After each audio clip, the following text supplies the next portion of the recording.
Hey everybody, so I'm making this video on the topic of the promises of God, and I'm hoping it's short, but I don't know. That's why I'm doing the video and not writing it.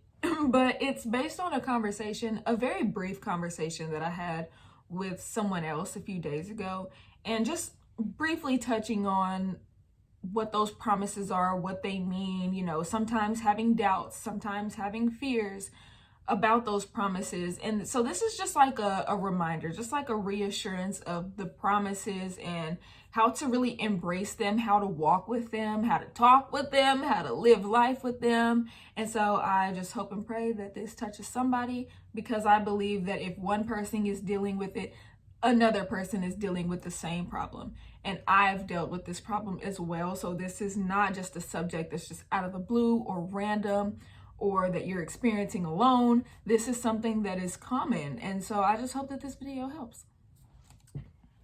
So the first question I had to ask was, what are promises? And promises are declarations or assurance that one will do a particular thing or that a particular thing will happen. So the question that I bounced off of that question is, why are promises made? Well, promises are made as a reassurance that what was said will actually be done or come to pass.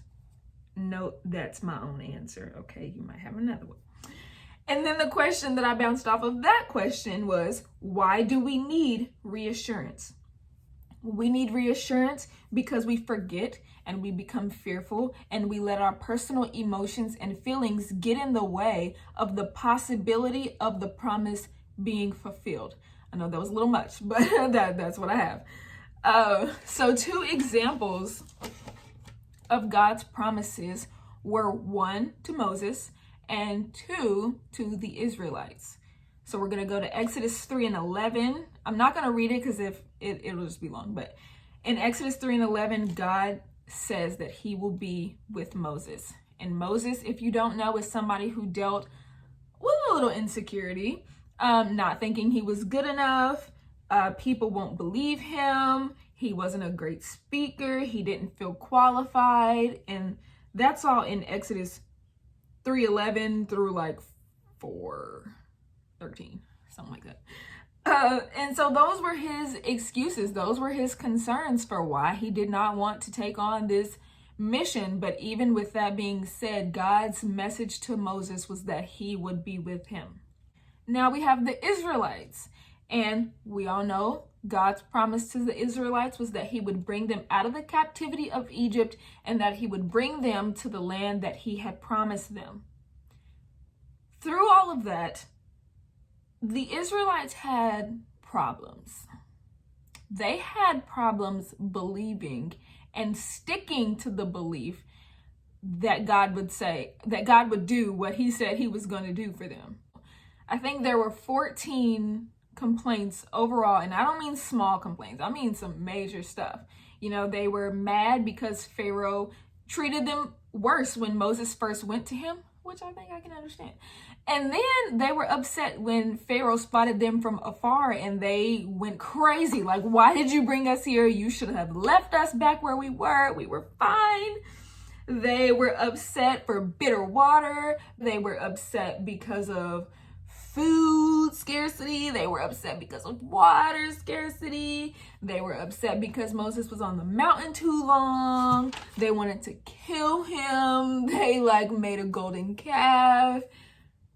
They did a lot of stuff that was just not good. And through all of that, God still kept his promise to them and took care of them even in the middle of all of that. Granted, let's be honest, a lot of them died. I'm just gonna say it. Thousands of them not only died, but were killed because of their disobedience, because of this just unruly, wild, crazy flesh. We just gotta put it we gotta make it real.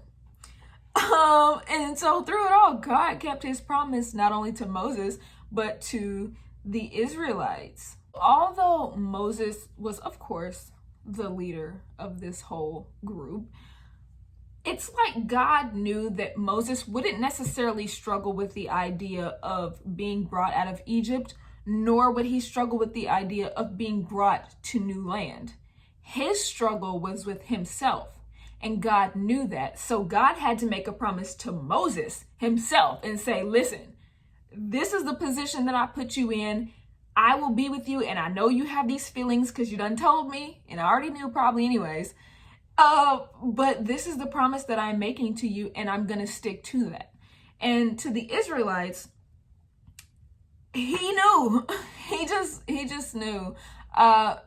And through the repetition of him saying that and affirming that over and over again, they still had trouble believing it. So I believe that God knows us so much, I mean, more than we know ourselves, that the promises that are made to us aren't just willy-nilly promises that he just threw out into the air somewhere. It is going to be things that revolve around our biggest struggles as individuals. So my promise is not going to be the same as your promise, because my struggles and my doubts and insecurities and fears are not the same as yours. So I need reassurance for what is already there in me, and you need reassurance for what is already there in you.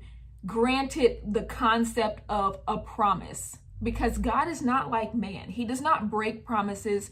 You know, the timeline may not be our timeline. The fulfillment may not be our option of fulfillment, you know, or anything like that. But it was made specifically and intricately designed for who we are, how we live, and how we see and communicate with God.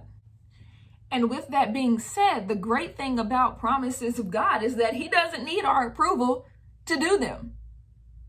And the great thing about that is that he doesn't need our approval to do them, because think of how many times you might have opted out of a promise just because the timeline wasn't what you wanted, or just because the outcome wasn't what you wanted, or it didn't happen the way you wanted. And you think, I don't even want it. If it's going to happen that far in the future, like, I don't even want to worry about it. I don't even want to think about it. Like, I don't even want it. Like, just go ahead and take it. You know, I want my stuff now. So just think about how many times that you may have opted out of a promise because of our own human flesh and our sinful ways and our sinful desires. So whether it takes 10 seconds, 10 days, or 10 years, a promise is a promise, honey. And God is not going to break his promises to you.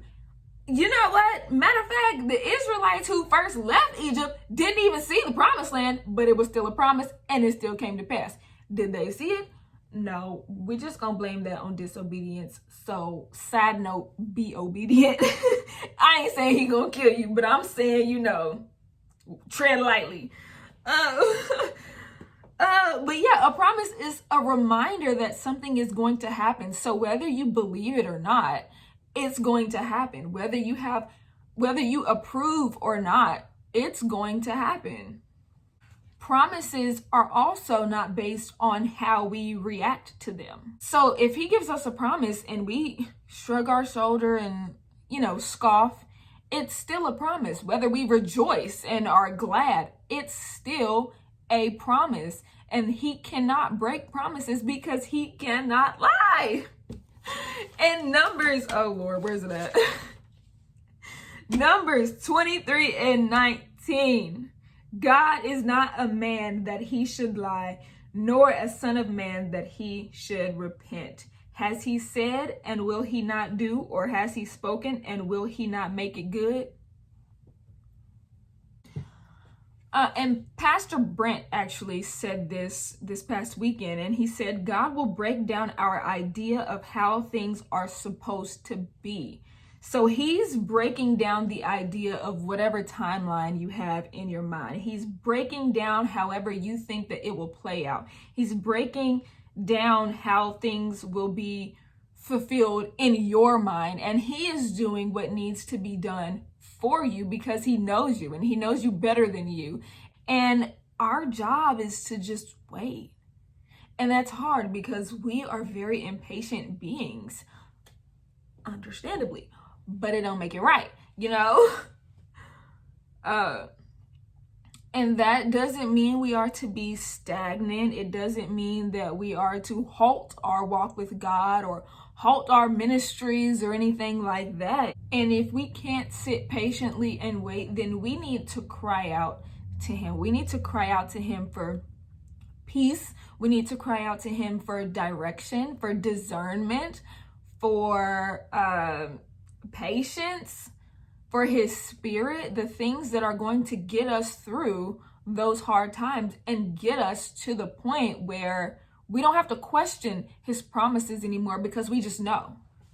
I might be dead when my promise is fulfilled, but I still know that even 80, 90, 6 feet under years old, my promise is going to have its fulfillment. And even the concept or the idea of crying out has been on my mind a lot lately. And when I say cry out, in a way, I just mean verbally and literally cry out to Him. Because if you look at the Bible, and in many instances, probably most instances, when God did something for people, it was because they cried out to Him. And then I don't mean cry out with the complaints and with the excuses and all of that. I mean cry out with a genuine heart to be comforted by Him, to be loved by Him, to have His peace, and to, have the desires of His heart. The only reason why I really say this is because, and I deal with this myself, is sometimes when I'm silent and I'm not expressing my feelings and I'm just holding everything in, it's because subconsciously I think I can handle it on my own. Because if I didn't think I could handle it on my own, I would be asking for help. You see what I'm saying?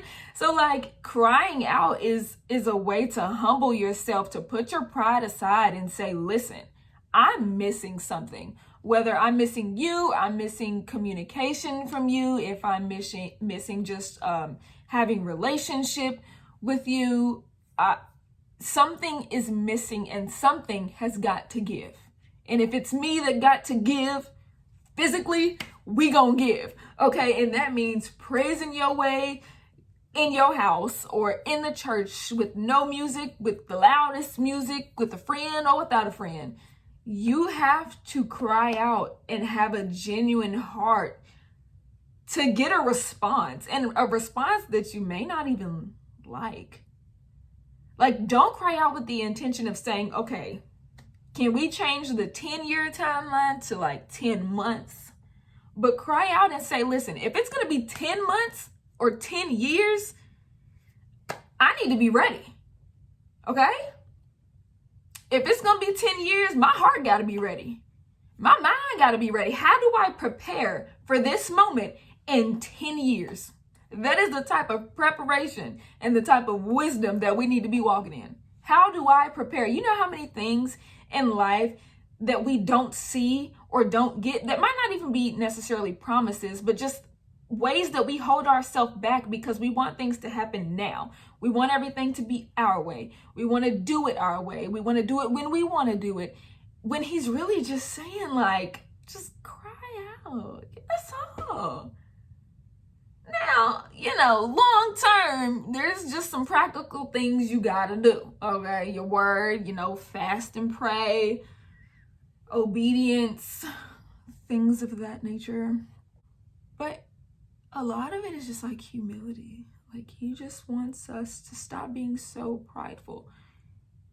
Let me tell you, I had a reality check on pride. Okay, so I can talk about pride because I was so prideful, and I still, even to this day, struggle with putting my pride aside and doing what God needs me to do or wants me to do and doing it. And so I know firsthand what pride does. Anyways, I just hope this was helpful. That's really all I have. This video is shorter than the last video, and I'm hoping that after I look through it all and cut some stuff out, it'll even be shorter. But I just hope that was helpful to somebody, anybody. It was helpful to me, even just writing it down on paper. And I just pray that you have a good day. See you.